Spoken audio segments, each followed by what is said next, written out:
রামনবমীতে অস্ত্র নিয়ে মিছিল।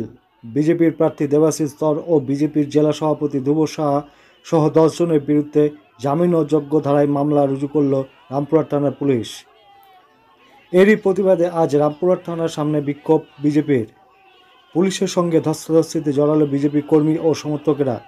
গত 17 এপ্রিল হাইকোর্টের নির্দেশ অমান্য করে রামপুরহাটে রামনবমীর শোভাযাত্রায় অস্ত্র নিয়ে অংশগ্রহণের কারণে বীরভূম জেলার বিজেপির প্রার্থী দেবাশিস ধর ও বীরভূম জেলা বিজেপির সভাপতি ধ্রুব সাহা সহ 10 জনের বিরুদ্ধে অস্ত্র আইনে মামলা রুজু করে রামপুরহাট থানার পুলিশ। রামনবমীর শোভাযাত্রা করার নির্দেশ আদালত দিলেও তাতে বলা হয়েছিল কোনো রকম অস্ত্র নিয়ে মিছিল করা যাবে না। তারপরও রামপুরহাটে অস্ত্র নিয়ে মিছিল করা হয়। বিজেপির নেতার বিরুদ্ধে পুলিশ মামলা রুজু করায় তারই প্রতিবাদে রামপুরহাট থানার সামনে বিজেপির অবস্থান বিক্ষোভ আজ। Bharat live 24x7।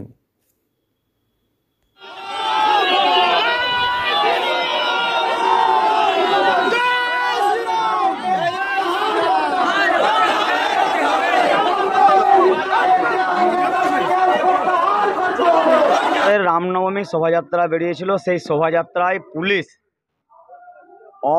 অন্যায়ভাবে পক্ষপাতমূলকভাবে রামনবমী শোভাযাত্রাকে বন্ধ করার জন্য বা বলতে পারেন তার সেই ঐতিহ্যকে নষ্ট করার জন্য পুলিশ আর্মস কেস দিয়েছে।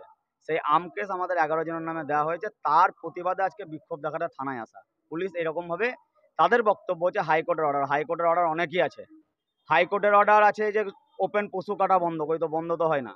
হাইকোর্টের অর্ডার যদি এটা থাকে অস্ত্র নিয়ে মিছিল বন্ধ, আর্মস আর অস্ত্রের মধ্যে তো পার্থক্য আছে। অস্ত্র নিয়ে যদি মিছিল বন্ধ হয় তাহলে আমাদের অস্ত্রতে কালি লাগা ছিল না, অস্ত্র নিয়ে আগেও শোভাযাত্রা বেরোয়, তাহলে সেগুলো আগে বন্ধ হওয়া উচিত ছিল। রামনবমী তো 5 বছর ধরে হয়েছে, অস্ত্র বেরিয়েছে 1 বছর। পুলিশ যদি এরকম তার মোটিভেশন থাকে, পুলিশ যদি এরকম করতে থাকে, আগামী এই বছর আপনার 500 জনের হাতে ছিল, আগের বছর 5000 লোকের জন্য অস্ত্র থাকবে। অস্ত্র বন্ধ করতে গেলে সব জায়গায় অস্ত্র বন্ধ করতে হবে, অস্ত্র মিছিল বন্ধ করতে হবে, আর না হলে এটা বন্ধ করতে হবে। হাইকোর্ট শুধু হিন্দুদের জন্য বা সনাতনীদের জন্য নয়। পুলিশের সঙ্গে আলোচনা হয়েছে, তারা কেস দিয়েছে।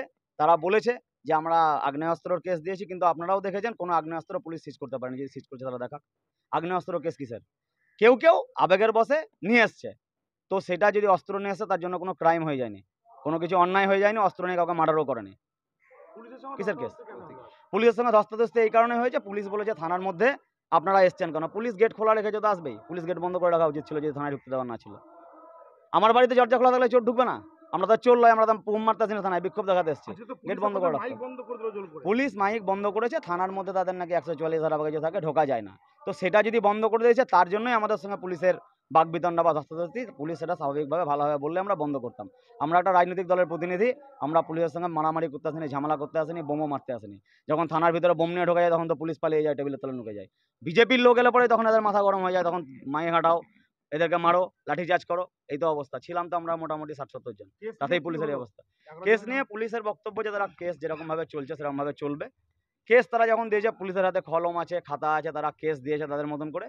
কিন্তু আমরা আমাদের পক্ষ থেকে প্রতিবাদ জানিয়েছি, এরকম পুলিশের কাছে দাবি জানাবো যে আপনারা অস্ত্র নিয়ে যদি মিছিল বন্ধ করেন, পক্ষপাতিমূলক নয়, একদম নিরপেক্ষতার সঙ্গে অস্ত্র মিছিল বন্ধ করুন। আমরাও চাই অস্ত্র মিছিল বন্ধ হোক। হাইকোর্টের যে রায় তারা দেয় সেই রায়কোর্ট প্রত্যেকের ক্ষেত্রে পালন হোক, শুধু সনাতনী সমাজের ক্ষেত্রে হবে, বিজেপির ক্ষেত্রে হবে এরকমটা আমরা মানব না।